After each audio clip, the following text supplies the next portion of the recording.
ಏನಪ್ಪ ಪ್ರಶ್ನೆ ಅಂತ ಹೇಳಿದರೆ, ಈ ಬೈ ಎಲೆಕ್ಷನ್ಗಳು ಬರ್ತಾವೋ ಹೋಗ್ತಾವೆ. ಈ ಎಲೆಕ್ಷನ್ನಲ್ಲಿ ಮುಸ್ಲಿಂ ಕ್ಯಾಂಡಿಡೇಟಿಗೆ ಮತ್ತು ಮುಸ್ಲಿಂ ಸಮಾಜದಲ್ಲಿ ಮತ್ತು ಇಡೀ ಸಮಾಜದಲ್ಲಿ ಎಲ್ಲ ಸಮಾಜಗಳು ಇವತ್ತು ಯಾಕಪ್ಪ ತಿದ್ರ ಆಗಿದಾವೆ ಅಂತ ಹೇಳಿದರೆ, ಅನೇಕ ಸಮಸ್ಯೆಗಳು, ಒನ್ ಆನ್ಸರ್ 1000 ಕ್ವಶನ್, ಅನೇಕ ಸಮಸ್ಯೆಗಳು ಅದಾವೆ. ಆದರೆ ಇವತ್ತಿನ ರಾಜಕಾರಣಿಗಳು ಬರೀ ಬಿಸ್ನೆಸ್ಸಿಗೆ ಮಾತ್ರ ಪಾಲಿಟಿಕ್ಸ್ ಇದೆ. ಇವತ್ತಿನ ಯುವಕರು, ಇವತ್ತಿನ ಬುದ್ಧಿವಂತ ಜೀವಿಗಳು, ಬುದ್ಧಿವಂತ ನಾಲೆಡ್ಜ್ ಇದ್ದವರು ಇವತ್ತು ಏನಾಗ್ತಾ ಇದೆ, ಯಾಕೆ ಗಮನ ಕೊಡ್ತಾ ಇಲ್ಲ, ಯಾಕೆ ಬೆಳೀತಾ ಇಲ್ಲ. ಬರೀ ಎಲೆಕ್ಷನ್ಗೋಸ್ಕರ ಮಾತ್ರ ಆಯ್ತಲ್ಲ ರಾಜಕಾರಣ ಆಯ್ತಲ್ಲ ಬರ್ತಾ ಇದೆ, ಕುಟುಂಬ ರಾಜಕಾರಣ ಬರ್ತಾ ಇದೆ, ಶ್ರೀಮಂತರ ರಾಜಕಾರಣ ಬರ್ತಾ ಇದೆ. ಯಾಕಪ್ಪ ನಾವು ಮುಂದೆ ಬರಬಾರ್ದು, ಹಿಂದುಳಿದವರು ಯಾಕೆ ಮುಂದೆ ಬರಬಾರ್ದು. ಸಮಾಜದಲ್ಲಿ ಹಲವಾರು ಕ್ವಶನ್ ಅದಾವೆ, ಸಾವಿರಾರು ಕ್ವಶನ್ ಅದಾವೆ. ಆದರೆ ಇವತ್ತು ಉತ್ತರ ಕೊಡೋರು ಯಾರು, ವೋಟ್ ಮಾಡೋರು ಯಾರು?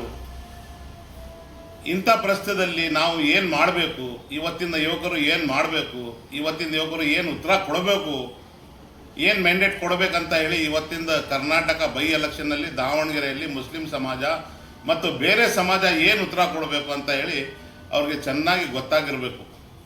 ಇವತ್ತು ಯಾರಿಗೆ ವೋಟ್ ಕೊಡಬೇಕು, ಯಾರಿಗೆ ಇಲ್ಲ, ವೋಟ್ ಕೊಟ್ಟರೆ ನಾವು ಏನು ಬೆಳಿತೀವಿ, ನಮ್ಮ ಮಾತು ಯಾರು ಕೇಳ್ತಾರೆ, ನಮಗೆ ಪ್ರತಿನಿಧಿ ಯಾರು ಮಾತು ಕೇಳೋರು ನಮಗೆ ಕೇಳ್ತಾರೆ. 35-40 ವರ್ಷ ಆಯ್ತು, ಒಂದು ಐತಲ್ಲ ಪ್ರತಿನಿಧಿ ಆಫೀಸ್ ಆಗಿಲ್ಲ. ಇಲ್ಲಿ ಜನರ ಸಮಸ್ಯೆ ಕೇಳೋರು ಯಾರೂ ಇಲ್ಲ. ಜನರ ಸಮಸ್ಯೆ ಕೇಳಿ ಅವ್ರಿಗೆ ಏನು ಉತ್ತರ ಕೊಡಬೇಕು, ಅವ್ರಿಗೆ ಏನು ಸೌಲಭ್ಯ ಮಾಡಬೇಕಂತ ಏನಿಲ್ಲ. ಎಲೆಕ್ಷನ್ ಬರ್ತೈತಿ, 4 ಜನ ತಿರುಗಾಡ್ತಾರೆ, ದುಡ್ಡು ಇಸ್ಕೊಂತಾರೆ, ಅಲ್ಲಿ ಗುಂಪು ಮಾಡ್ಕೊತಾರೆ, ಅಲ್ಲಿ ಐತಲ್ಲ ಹೆಣ್ಮಕ್ಳಿಗೆ ಜನರಿಗೆ ಕರ್ಕೊಂಡು ಹೋಗ್ತಾರೆ, ವೋಟ್ ಮಾಡ್ತಾರೆ, ಹೋಗ್ತಾರೆ ಮನೆಗೆ. ಮತ್ತು 3 ವರ್ಷ 2 ವರ್ಷ ಯಾರಪ್ಪ ಇದಕ್ಕೆ ಹೊಣೆಗಾರರು ಯಾರು? ನಾವೇ ಸ್ವತಃ ಪ್ರಜೆ. ಇವತ್ತಿಗೆ ಯಾರಿಗೆ ಚುನಾಯಿಸ್ಬೇಕಂತ ಹೇಳಿ ನಮಗೆ ಅರ್ಥ ಆಗಬೇಕು. ಯಾರಿಗೆ ಚುನಾಯಿಸ್ಬೇಕು, ಯಾರು ನಮ್ಮ ಮಾತು ಕೇಳ್ತಾರ? ಇಡೀ ಶ್ರೀಮಂತರಿಗೆ ಐತಲ್ಲ 40 ವರ್ಷದಿಂದ ನೀವು ಸಪೋರ್ಟ್ ಮಾಡ್ಕೊಂಬಂದರೆ ಮುಂದಿನ ಹೆಂಗೆ ಕಾಲ ಇದು, ಮುಂದಿನ ಜನರೇಷನ್ಗೆ ಏನಿದು ಉತ್ತರ ಅಂತ ಹೇಳಿ ನನ್ನ ಮಾವತ್ತಿನ ಈ ಕುಟುಂಬಕ್ಕೆ, ಈ ಶ್ರೀಮಂತರ ಕುಟುಂಬ ಐತಲ್ಲ ಏನು ಕೊಡುಗೆ ಕೊಟ್ಟಿತ್ತು ಅಂತ ಹೇಳಿ ಅವ್ರಿಗೆ ಚೆನ್ನಾಗಿ ಗೊತ್ತಿದೆ. ಏನು ಬಂದ್ರೂ, ಏನು ಅದನ್ನು ಅನುದಾನ ಬಂದ್ರೂ 30 ವರ್ಷದಲ್ಲಿ ಏನು ಅಭಿವೃದ್ಧಿ ಆಗೈತಿ, 35 ವರ್ಷದಲ್ಲಿ ಏನು ಅಭಿವೃದ್ಧಿ ಆಗೈತಿ. ದಾವಣಗೆರೆ ಬೇಕಾದರೆ ನೀವು ಎಲ್ಲ ತಿರುಗಾಡಿ ನೋಡ್ಕೊಂಬಂದರೆ ನಿಮಗೆ ಗೊತ್ತಾಗತ್ತಿ ಇಲ್ಲಿ ಏನಿದೆ, ಏನು ಎಜುಕೇಷನ್ನಲ್ಲಿ ಎಷ್ಟು ಪರ್ಸೆಂಟೇಜ್ ನಾವು ಮುಂದೆ ಇದ್ದೀವಿ, ನಾವು ಎಕನಾಮಿಕ್ಸ್ ಆ್ಯಂಡ್ ಕಾಮರ್ಸ್ನಲ್ಲಿ ಎಷ್ಟು ಮುಂದೆ ಇದ್ದೀವಿ, ಕೈಗಾರಿಕಾ ಉದ್ಯಮ ಎಷ್ಟು ಮುಂದೆ ಇದ್ದೀವಿ, ನಮ್ಮ ಕಾರ್ಖಾನೆಗಳು ಎಷ್ಟು ಅದಾವೋ, ನಮ್ಮ ಯುವಕರು ಏನು ಮಾಡ್ತಿದ್ದಾರೆ, ನಮ್ಮ ಯುವಕರ ಜೀವನ ಏನು, ಬಡವರ ಜೀವನ ಏನು. ಇವತ್ತಿನ ಕಾಲದಲ್ಲಿ ಐತಲ್ಲ ಭಾಳ ಸೂಕ್ಷ್ಮೆಯಿಂದ ಐತಲ್ಲ ಹೆಜ್ಜೆ ಹಿಡಿದು ಕಾಲ. ಇವತ್ತು ಸಮಸ್ಯೆ ಐತಲ್ಲ, ಇದು ಐತಲ್ಲ ಕಾಲ ಚೇಂಜ್ ಆಗ್ತಾ ಇದೆ, ಕ್ಷಣಕ್ಕೂ ಚೇಂಜ್ ಆಗ್ತಾ ಇದೆ. ಆದರೆ ನಮಗೆ ಇಲ್ಲಿ ಪ್ರತಿನಿಧಿ ಆಗಿದವರು ಇನ್ನೂವರೆಗೂ ಯಾವುದು ಅಂಥದ್ದು ಸೌಲಭ್ಯ ಮಾಡಿಲ್ಲ. ಯಾಕೆ ಮಾಡಿಲ್ಲ? ಅವ್ರದ್ದು ಸ್ವಾರ್ಥವಾಗಿಸೋರ ಐತಲ್ಲ ಎಲೆಕ್ಷನಿಗೆ ಬರ್ತಾರೆ, ಎಲೆಕ್ಷನಿಗೆ ನಿಂದಿರ್ತಾರೆ, ದುಡ್ಡು ಹಂತಾರೆ, ಗೆಲ್ತಾರೆ. ಈಗ ಪರಿಸ್ಥಿತಿ ಬಂದಿದೆ. ಈಗ ಇದು ಕರ್ನಾಟಕ ರಾಜ್ಯದಲ್ಲಿ, ಇದು ಕಾಂಗ್ರೆಸ್ ಪಾರ್ಟಿ ಐತಲ್ಲ, ಸುಮಾರು ಈಗ ಕಾಂಗ್ರೆಸ್ ಪಾರ್ಟಿ 125 ವರ್ಷದ ಪಾರ್ಟಿ. ಇದು 125 ಪಾರ್ಟಿ. ಇದರಲ್ಲಿ ನಾವು ಸ್ವಾತಂತ್ರ್ಯ ತಗೊಂಡಿದ ಮೇಲೆ ಮುಸಲ್ಮಾನರಿಗೆ ಯಾವ ಸ್ಟೇಜ್ನಲ್ಲಿ ಇವ್ರು ತೊಗೊಂಬಂದು ಇಟ್ಟಿದ್ದಾರಂತ ಹೇಳಿದರೆ, ಫಾರ್ ಟೈಮ್ ಬೀಯಿಂಗ್ ಎಲೆಕ್ಷನ್ಗೆ ಮಾತ್ರ ವೋಟ್ ಹಾಕೋದು ಐತಲ್ಲ ಆ ನಮ್ಮನ್ನು ಇಟ್ಕೊಂಡಿದ್ದಾರೆ. ಆದರೆ ಇವತ್ತು 1 ಕೋಟಿ ಜನ ಅದಾರೆ ಕರ್ನಾಟಕದಲ್ಲಿ ಮುಸ್ಲಿಂ ಸಮಾಜದ. ಬರೀ ನೀವು ಇದು ಮಾಡಿದರೆ 1 ಕೋಟಿ ಅದಾವೆ. ಅದರಲ್ಲಿ 7 ಶಾಸಕರು ಅದಾರ. ನಂದು 7 9 ಅದಾವೆ, 9 ಶಾಸಕರು ಅದಾವೆ. ಈಗ 9 ಶಾಸಕರು ನಮ್ಮ ಪ್ರತಿನಿಧಿ, ನಮ್ಮ ಸಮಸ್ಯೆಗಳಿಗೆ ಅಸೆಂಬ್ಲಿಯಲ್ಲಿ ಚರ್ಚೆ ಮಾಡೋರು ಯಾರು? ಇಷ್ಟು ಜನಸಂಖ್ಯೆಗೆ ಎಷ್ಟು ಇದರಲ್ಲಿ ನಾವು ಪರಗಳಿಸಿ ಮುಂದೆ ಬರಬೇಕಂತ ಹೇಳಿ ಮುಂದೆ ತಗೊಂಬರೋಕ್ಕೆ ಯಾರಿದು ಹೊಣೆಗಾರರು ಯಾರು? ಕಾಂಗ್ರೆಸ್ ಪಾರ್ಟಿ ಯಾವಾಗಲೂ ಐತಲ್ಲ, ಯಾವಾಗಲೂ ಅದು ಸುಣ್ಣ ಹಚ್ಚೋದು ಕೆಲಸ ಮಾಡಿದೆ. ನಿನಗೆ ಅದು ಕೊಡ್ತೀನಿ, ಇದು ಕೊಡ್ತೀನಿ. ದಾವಣಗೆರೆಯಲ್ಲಿ ಶಾಮನೂರು ಶಿವಶಂಕರಪ್ಪ ಅವರು 35 ವರ್ಷದಲ್ಲಿ 1ಗೆ ಕಾರ್ಪೊರೇಟರ್, 1ಗೆ ಚೇರ್ಮನ್ ಮಾಡಿದರು. ಅಯ್ಯೂಬ್ ಪೆಲೋನಿಗೆ ಅಂತ ಹೇಳಿ ಚೇರ್ಮನ್ ಮಾಡಿದರು. ಅದನ್ನು ಬಿಟ್ಟರೆ ಯಾವ ಬೋರ್ಡ್ನಲ್ಲಿನೂ ಅವಕಾಶ ಸಿಕ್ಕಿಲ್ಲ ಯಾರು ಕಾರ್ಯಕರ್ತರಿಗೆ.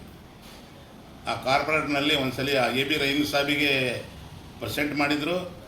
ನೆಕ್ಸ್ಟ್ ಇದು ಐತಲ್ಲ ಚಮನ್ ಸಾಹೇಬ್ರಿಗೆ ಮೇಯರ್ ಮಾಡಿದ್ರು ಮೊನ್ನೆ ಒಂದು 4 ತಿಂಗಳಕ್ಕೆ, ಅವ್ರಿಗೆ 4 ತಿಂಗಳಕ್ಕೆ ಮಾಡಿದರು, ಅವ್ರಿಗೆ 4 ತಿಂಗಳಕ್ಕೆ. ಇಷ್ಟೇ ನಮಗೆ ಇಲ್ಲಿ ನಡೆದಿದ್ದು. ಮತ್ತು ಬೇರೆ ಏನು ರಾಜಕಾರಣದಲ್ಲಿ ಲಾಭ ಸಿಕ್ಕಿಲ್ಲ. ಯಾಕೆ ಸಿಕ್ಕಿಲ್ಲಪ್ಪ ಅಂತ ಹೇಳಿದರೆ, ಯಾವಾಗಲೂ ಅವ್ರದ್ದೇ ಕುಟುಂಬ ಐತಲ್ಲ ಮುಂದೆ ಇರಬೇಕು, ಅವರೇ ಸಮಾಜದಲ್ಲಿ ಎಲ್ಲ ಸಮಾಜಗಳು ಅದಾವೆ, ಮುಂದೆ ಬಂದು ಐತಲ್ಲ ಪ್ರತಿನಿಧಿ ಮಾಡಬೇಕು. ಕಾಂಗ್ರೆಸ್ ಪಾರ್ಟಿ ಮುಸ್ಲಿಂ ಜನಗಂದೆಲ್ಲ ಮೈನಾರಿಟಿ ಅಲ್ಪಸಂಖ್ಯಾತರಲ್ಲಿ ಭಾಳ ಅಲ್ಪಸಂಖ್ಯಾತರು ಅದಾರೆ, ಅವ್ರಿಗೂ ಹಿಸ್ಸೆದಾರಿ ಕೊಳ್ಳೇಬೇಕು. ಅವರು ಯಾವ ಕಾರಣಕ್ಕೂ ಕೊಳ್ಳೇಬೇಕು. ಅವರು ಹಿಸ್ಸೆದಾರಿ ಅಲ್ಪಸಂಖ್ಯಾತರಿಗೆ ಎಲ್ಲರಿಗೂ ಕೊಡಬೇಕು, ಭವ್ಯರಿಗೆ ಕೊಡಬೇಕು, SC/ST ಕೊಡಬೇಕು, ಕುರುಬರಿಗೆ ಕೊಡಬೇಕು, ಮುಸ್ಲಿಂ ಜನಕ್ಕೆ ಕೊಡಬೇಕು, ಕ್ರಿಶ್ಚಿಯನ್ರಿಗೆ ಕೊಡಬೇಕು, ಅಲ್ಪಸಂಖ್ಯಾತರಿಗೆ ಕೊಡಬೇಕು. ಯಾವಾಗಲೂ ನೋಡಿದ್ರು ಶಾಹಿ ಬಂಡಲ್ನವ್ರಿಗೆ ಟಿಕೆಟ್ ಕೊಡ್ತಾರೆ. ಅವರು ದುಡ್ಡು ಎಷ್ಟು ಖರ್ಚು ಮಾಡ್ತಾರೆ, ದುಡ್ಡು ಎಷ್ಟು ಅಂತಾರೆ ಅಂತೇಳಿ. ಇದು ಈ ಪರಿಸ್ಥಿತಿಯಲ್ಲಿ ಡೆಮಾಕ್ರಸಿನಲ್ಲಿ ಐತಲ್ಲ, ಟೋಟಲಿ ನಾವು ಡೆಮಾಕ್ರಸಿಯಲ್ಲಿ ಜನಪ್ರತಿನಿಧಿ ಆಕಾಂಕ್ಷಿ ಯಾರು ಬರ್ತಾ ಇಲ್ಲ. ಶ್ರೀಮಂತರದ್ದು ಐತಲ್ಲ ಕ್ಯಾಪಿಟಲಿಸಮ್ ಆಗಿಬಿಟ್ಟೈತಿ ಪಾಲಿಟಿಕ್ಸ್. ಕ್ಯಾಪಿಟಲಿಸಮ್ ಅಂತ ಹೇಳಿದರೆ ಶಾಹಿ ಬಂಡವಾಳನವರು ಪಾಲಿಟಿಕ್ಸ್ ಅಂತ ಹೇಳಿ ಆ DK ಸಾಹೇಬರು ಮತ್ತು ಸಿದ್ದರಾಮಯ್ಯ ಸಾಹೇಬರು ಏನು ಮಾಡ್ತಿದ್ದಾರೆ ಅಂತ ಹೇಳಿದರೆ, ಆದಷ್ಟು ಏನಪ್ಪ ಅಲ್ಪಸಂಖ್ಯಾತರು ಮಾತು ಕೇಳ್ತಾರೆ, ಯಾವ್ದಾರು ಒಂದು ಬೋರ್ಡ್ನಾಗ ಯಾವ್ದಾರು ಒಂದು ಜಾಗ ಕೊಟ್ಟರೆ, ಟಿಕೆಟ್ ಕೊಟ್ಟರೆ ಸಾಯಿಸ್ಕೊಂಡು ಹೋಗ್ತಾರೆ ಅಂತ ಹೇಳಿ ಇಷ್ಟು ಇನ್ನೂವರೆಗೂ ಮಾಡ್ಕೊಂಡು ಬರ್ತಿದ್ದಾರೆ. ದಾವಣಗೆರೆ ಈ ಚುನಾವಣೆಯಲ್ಲಿ ನೇರಿ ಚುನಾವಣೆ ಬಂದಿದೆ. ಅದು 100% ನೀವು ಹೇಳ್ತಾ ಇರೋದು ಕರೆಕ್ಟ್. ಇವತ್ತಿಂದ ಏನಪ್ಪ ಅಂತ ಹೇಳಿದರೆ, ಇವತ್ತು ಬೆಳಗ್ಗಿಂದ ನ್ಯೂಸ್ ಬರ್ತಾ ಇದೆ, ನಮ್ಮ ಒಂದು ಅಭ್ಯರ್ಥಿ ಕಾಂಗ್ರೆಸ್ ಪಾರ್ಟಿಯಿಂದ ಒಂದು ಬಂಡಾಯ ನಾಮಿನೇಷನ್ ಮಾಡಿದರು, ಮಧ್ಯಾಹ್ನದಿಂದ ಆಯ್ತಲ್ಲ ಅವ್ರಿಗೆ ಸರಿಪಡಿಸಿ ನಾವು ಆಯ್ತಲ್ಲ ತಕ್ಕಣಕ್ಕೆ ಹೇಳಿದ್ದೀವಿ ಅಂತ ಹೇಳಿ ನ್ಯೂಸ್ನಲ್ಲಿ ಬರ್ತಾ ಇದೆ. ನಾವು ಕೇಳಿದ್ದೀವಿ. ಅದು ಈಗ ನೇರವಾಗಿ ಆಯ್ತಲ್ಲ ಈಗ ಎಲ್ಲ ಈ ಕಾರಣಕ್ಕೆ ಎಲೆಕ್ಷನ್ನಲ್ಲಿ ಐತಲ್ಲ ಇನ್ ಕೇಸ್ BJP ಏನಾರು ಆಯ್ತಲ್ಲ, ಈಗ BJPಯವರು ಒಳ್ಳೆ ಕೆಲಸ ಮಾಡಿದ್ದಾರೆ. ಒಳ್ಳೆ ಅಭ್ಯರ್ಥಿಗೆ ಐತಲ್ಲ ಸೆಲೆಕ್ಷನ್ ಮಾಡಿ ಕೊಟ್ಟಿದ್ದಾರೆ ಟಿಕೆಟ್. ಜಾತಿ ಪಾತಿ ಏನು ನೋಡಿಲ್ಲ. ಅವರು ನಾಯಕರ ಪೈಕಿ ದಾಸ್ಕರಪ್ಪ ಅವರು ನಮ್ಗೆ ಒಳ್ಳೆ ಪರಿಚಯ. ನಮ್ಮದು ನಾವು 1983ರಲ್ಲಿ ಒಂದು ಫಂಕ್ಷನ್ನಲ್ಲಿ ಅವ್ರಿಗೆ ಕರ್ಕೊಂಡ್ಬಂದು ಚೇರ್ಮನ್ ಆಗಿದ್ರು ಅವರು ಜೋಡದಲ್ಲಿ. ನಾವು ಮಧ್ಯದಿಂದಲೂ ಪರಿಚಯ, ಒಳ್ಳೆ ವ್ಯಕ್ತಿ ದಾಸ್ಕರಪ್ಪ. ನಮ್ಮದು ಸಂಬಂಧನೂ ಒಳ್ಳೆಯದು ಸಂಬಂಧ ಆವಾಗಿನ ಕಾಲದಲ್ಲಿ. ಈಗ ಅವ್ರ ಮಗನೂ ಒಳ್ಳೆ ಕ್ಯಾಂಡಿಡೇಟ್, ಅವರು ಒಳ್ಳೆ ಕ್ಯಾಂಡಿಡೇಟ್. ಆದರೆ ಇವತ್ತು ಕಾಂಗ್ರೆಸ್ ಮತ್ತು BJPನಲ್ಲಿ ಏನು ನೇರವಾಗಿ ಏನು ಎಲೆಕ್ಷನ್ ನಡೀತಾ ಇದೆ, ಇನ್ ಕೇಸ್ ಮೈನಾರಿಟೀಸ್ ಏನೈತಲ್ಲ ತಿರುಗಿ ಬಿತ್ತಂತ ಹೇಳಿ BJPಗೆ ಓಟ್ ಹೋದರೆ ಅದು 100% BJP ಗೆಲ್ತದೆ. ಇದು ಮಾತ್ರ ಮಾತು ಸತ್ಯ. ಇನ್ನೊಂದು ಯಾಕಪ್ಪ ಇದು ಆಗ್ತದೆ ಈ ರೋಷವನ್ನು ಐತಲ್ಲ, ನಾವು ಮೊದಲೇ ಹೇಳಿದ್ದೀವಿ. ಮೈನಾರಿಟಿಗೆ ಟಿಕೆಟ್ ಸಿಕ್ಕಿಲ್ಲ ಅಂತ ಹೇಳಿದರೆ ಇಡೀ ಕರ್ನಾಟಕ ಸ್ಟೇಟ್ನಲ್ಲಿ ಮುಸ್ಲಿಂ ಜನಾಂಗ ಮತ್ತು ಮುಸ್ಲಿಂ ಸಮಾಜಕ್ಕೆ ಒಂದು ಹೊಣೆ ಹಾಕತ್ತಂತ ಹೇಳಿ ನಾವು ಸ್ಟೇಟ್ ಲೀಡರ್ಸ್ಗೂ ಹೇಳಿದ್ದೀವಿ, KPC ಪ್ರೆಸಿಡೆಂಟ್ಗೂ ಹೇಳಿದ್ದೀವಿ, ನಾವು ಆಯ್ತಲ್ಲ ಸಿದ್ದರಾಮಯ್ಯವ್ರಿಗೂ ಹೇಳಿದ್ದೀವಿ, ಅದಕ್ಕೆ ಸಂಬಂಧಪಟ್ಟ ಅಧಿಕಾರಿಗಳನ್ನು ಹೇಳಿದ್ದೀವಿ, ಸೂಚನೆಯೂ ಕೊಟ್ಟಿದ್ದೀವಿ. ಆದರೆ ಇವತ್ತೈತಲ್ಲ ಅವರು ಸುರ್ಜಿವಾಲಾ ಅವರು ಇವರು ಸೇರ್ಕೊಂಡೈತಲ್ಲ, ಇದು ಗ್ರ್ಯಾಂಡ್ ರಿಯಾಲಿಟಿ ನೋಡೇ ಇಲ್ಲ.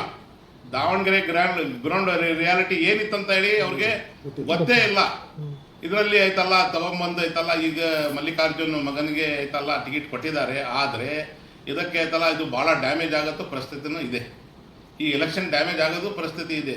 ಆದರೆ ಜನ ಐತಲ್ಲ ತಿಳುವಳಿಕೆದಿಂದ ಐತಲ್ಲ ಓಟನ್ನು ಐತಲ್ಲ ಚಲಾಯಿಸಿ ಯುವಕರಿಗೆ ಮುಂದೆ ಏನು ಹೆಜ್ಜೆ ಇಡಬೇಕು, ಹೆಂಗೆ ಮಾಡಬೇಕು ಅಂತ ಹೇಳಿ ಯುವಕರು ಯಾವಾಗ ತನಕ ತೀರ್ಮಾನ ಮಾಡೋಂಗಿಲ್ಲ ಆವಾಗ ತನಕ ನಮ್ಮ ದಾವಣಗೆರೆ ಇಂಪ್ರೂವ್ಮೆಂಟ್ ಆಗಲ್ಲ. ಇನ್ನು 100 ವರ್ಷ ಹೋದ್ರೂ ನಮಗೆ ಮುಸ್ಲಿಂ ಸಮಾಜಕ್ಕೆ ಇವ್ರು ಹಿಂಗೆ ಮಾಡೋದು, ನೀವು ಆಯ್ತಲ್ಲ ಹಿಂಗೆ ತಿಳ್ಕೊಂಡಂತ ಪಾಲಿಟಿಕಲ್ ಅವೇರ್ನೆಸ್ ನಮ್ಮಲ್ಲಿ ಬಂದಿಲ್ಲ.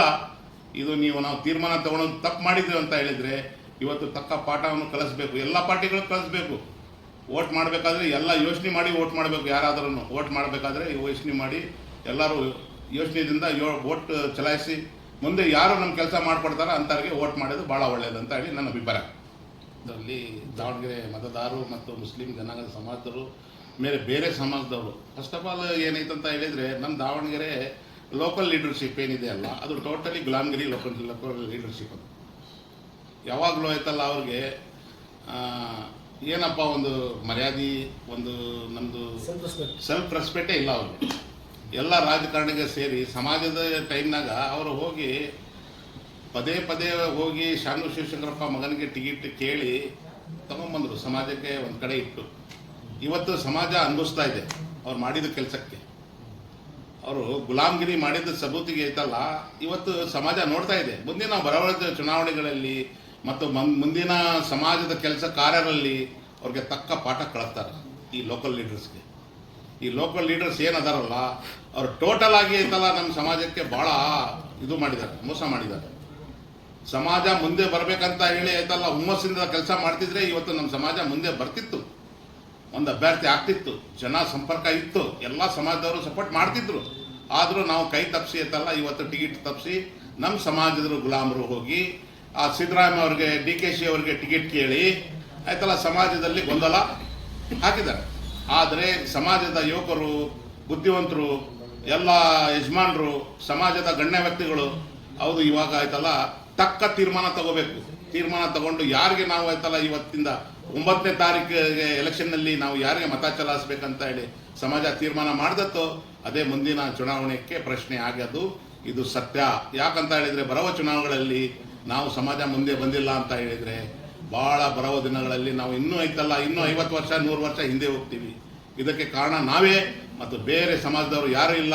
ಇನ್ನೊಂದೇನಂತ ಹೇಳಿದರೆ BJPನವರು ಇನ್ನೂವರೆಗೆ ಮುಸ್ಲಿಂ ಸಮಾಜಕ್ಕೆ ಸಪೋರ್ಟ್ ಮಾಡಿಲ್ಲ. ಯಾಕೆ ಮಾಡಿಲ್ಲ ಅಂತ ಹೇಳಿದರೆ ಅವರು ಐತಲ್ಲ ಧರ್ಮದ ರಾಜಕೀಯಗಳು ಮಾಡಿ ಮಾಡಿ ಮಾಡಿ ದೇಶದಲ್ಲಿ ಸಂಪರ್ಕವನ್ನು ಕಳೆದು ಐತಲ್ಲ 12 ವರ್ಷದಲ್ಲಿ ಐತಲ್ಲ ಭಾಳ ಎಲ್ಲ ಜನಸಂಖ್ಯೆ ತಗೊಂಡು ಮಾಡಿದರೆ ದೇಶ ಬೆಳೀತತಿ, ಜನ ಬೆಳೀತಿದ್ದಾರೆ, ಏರಿಯಾಗಳು ಬೆಳೀತಾವೆ, ಊರು ಬೆಳೀತತಿ, ಸ್ಟೇಟ್ ಬೆಳೀತತಿ.